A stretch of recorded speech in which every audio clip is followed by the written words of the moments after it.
Dobar dan, moji dragi građani, Zadane, Zadranke. Malo mi je čudno biti na ovom isto, nisam ovo nikad očekivao u životu. Da ćemo morat 20 i nešto godina nakon rata doživjeti poraz u našu pobjedu. A to se upravo događa. Ovo što mi vidimo je već viđeno po cijelu zapadnu Europu.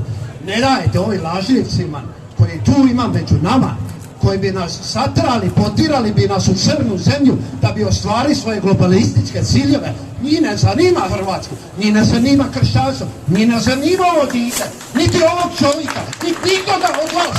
Njih ne zanima. Što njih zanima? Ja ću vam pokazati što njih zanima. Evo, ovo je njihov Bog, ovo je njihov sve. Oni će prasitu majku prodat za ovo. I sad će početi dobro.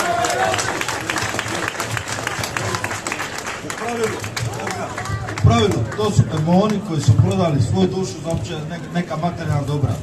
I sad ribajn je preskup, on treba vratiti svoju dušu. Povlače druge sa sobom, jel? Na taj način stvaraju društvo oko sebe koji isključivo koriste sustav da nas drže pod kontrolom. Ovo je previše postalo, izvolite.